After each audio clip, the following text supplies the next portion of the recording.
जय श्री श्याम, जय खाटू नरेश की, हारे के सहारे की जय, लख दातार की जय।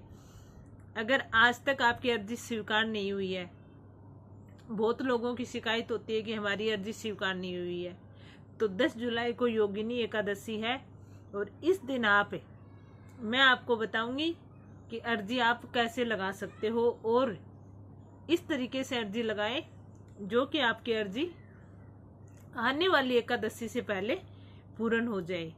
तो आपको क्या करना है वो मैं आपको बताऊंगी कैसे लगानी है। देखो, कन्हैया जी जो मित्तल साहब हैं वो हमेशा बताते हैं कि अर्जी खुद लगाएं, डायरेक्ट आप बाबा से कनेक्शन जोड़ें और अपनी अर्जी खुद लगाएं। तो उन्हीं का तरीका आज मैं बताऊंगी कि आप अपनी अर्जी कैसे लगा सकते हो। देखो, कभी कभी हम क्या होता है, कोई जा रहा है उसको बोल देते हैं कि हमारे नाम का भी प्रसाद आप चढ़ाना, ये पैसे लो, या फिर हमारे नाम की भी अर्जी लगाना, ये लो। नहीं, बाबा श्याम एक ऐसे देव हैं जिनके दरबार में कोई भी बिचौलिया नहीं चलता है।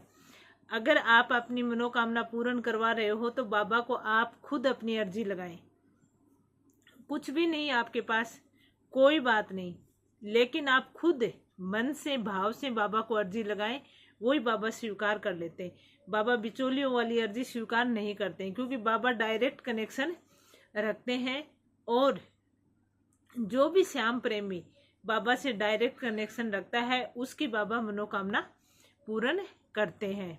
नहीं तो आज बाबा के दरबार में आप भीड़ देखते हो, रोज लाखों अर्जियां लगती हैं, लाखों अर्जियां पूर्ण होती हैं।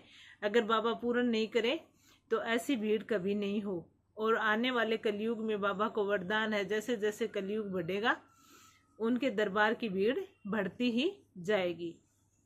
तो योगिनी एकादशी के दिन आप ये सिर्फ एक अर्जी लगा लेना, आपकी हर मनोकामना पूर्ण हो जाएगी।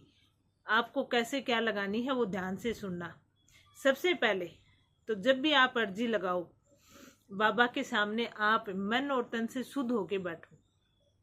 अगर आपके पास पीले रंग के कपड़े हैं तो ठीक है, नहीं है तो आपके पास जो भी कपड़े हैं वो साफ सुथरे होने चाहिए, मतलब धोए हुए होने चाहिए। ऐसे नहीं कि आप दिन भर कहीं पर भी, अच्छी जगह भी गए, गंदी जगह भी गए, उस जगह पर वो कपड़े पहन रखे और आप बाबा को अर्जी लगा रहे हो। नहीं आप तन और मन से शुद्ध होके बाबा के सामने बैठ जाए।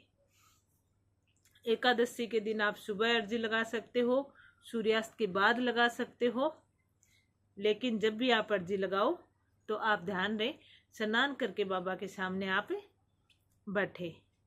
उसके बाद आपको क्या करना है, सबसे पहले अर्जी के लिए आपको एक नारियल लेना है, मौली लेनी है, एक कागज लेना है, लाल पेन लेना है जो कि बिल्कुल चला के नहीं देखना, नया लेना है, और 1.25 मीटर लाल या पीले रंग का कपड़ा आपको लेना है। बाबा के सामने बैठे, बाबा के सामने आप गाय के घी का दीपक जला दें और इत्र फूल आपके पास है तो आप बाबा को चढ़ाए, नहीं है तो कोई बात नहीं, बाबा से कहो कि बाबा मेरे पास जो है वो आपके सामने है। अब बाबा को कच्चे दूध का आप भोग लगा दे। जो भी दूध आपके घर में आ रहा है, थैली वाला आ रहा है, आप किसी गाय का ला रहे हो, उस दूध का आप बाबा को भोग लगा दें। बाबा के सामने बैठ जाएं और बाबा को कहें कि हे हारे के सहारे, ए लख दातार, आपको मैं क्या बताऊं मेरी मनोकामना या मेरी परेशानी, आप तो सब जानते हो, लेकिन फिर भी आप मेरे बाबा हो, इसलिए मैं आपको ये चीज़ बोल के बता रहा हूँ या बता रही हूँ। और जो भी आपकी है समस्या परेशानी वो बाबा को आप बता दो।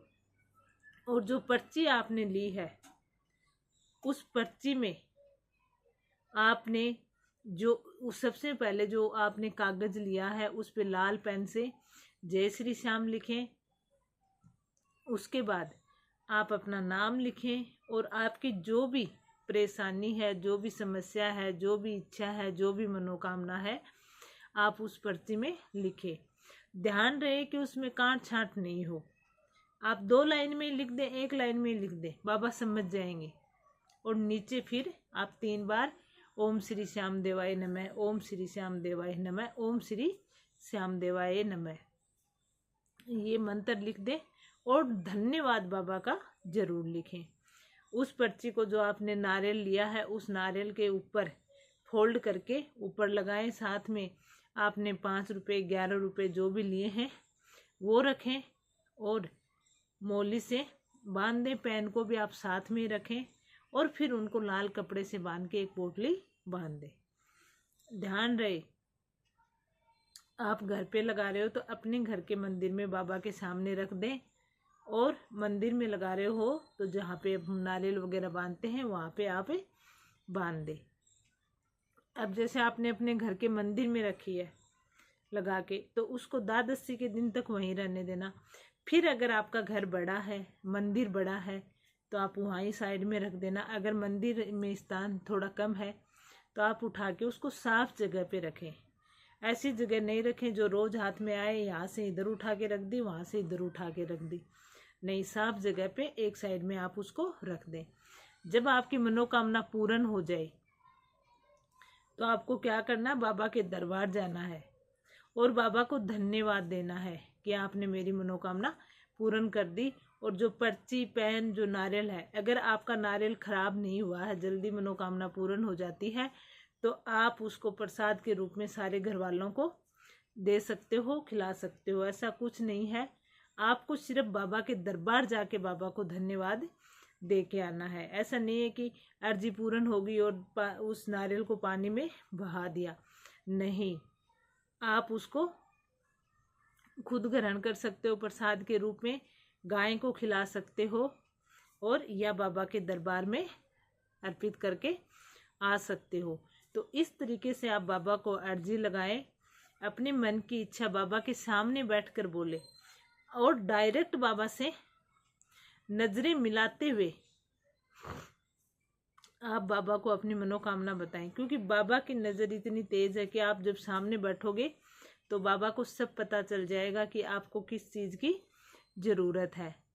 तो इस तरीके से आप डायरेक्ट बाबा को अर्जी लगाएं, आपकी अर्जी 101% स्वीकार होगी। आप किसी के थ्रू अर्जी मत लगवाएं कि आप मेरी अर्जी लगाना, आप मेरा प्रसाद चढ़ाना। नहीं, आप नहीं जा सकते, कोई बात नहीं। अपने घर के मंदिर में बैठकर आप बाबा को याद करके अर्जी लगाएं, भाव से लगाएं, श्रद्धा से लगाएं। बाबा आपकी अर्जी 100% स्वीकार करेंगे। और योगिनी एकादशी, जिसमें तो ऐसे योग ही बनने होते हैं, तो उस दिन आप ये अर्जी ज़रूर लगाना, चूकना मत। बहुत सालों के बाद ऐसा मुहूर्त बन रहा है, ऐसा शुभ संयोग बन रहा है, तो बाबा से हम आपकी अर्जी को ज़रूर स्वीकार करेंगे। तो आज का ये वीडियो कैसे लगा कमेंट करके ज़रूर बताना, और कमेंट में जय श्री श्याम लिखकर एक जयकारा बाबा का ज़रूर लगा देना। वीडियो को लाइक एंड शेयर, चैनल को सब्सक्राइब। जय श्री श्याम, जय खाटू।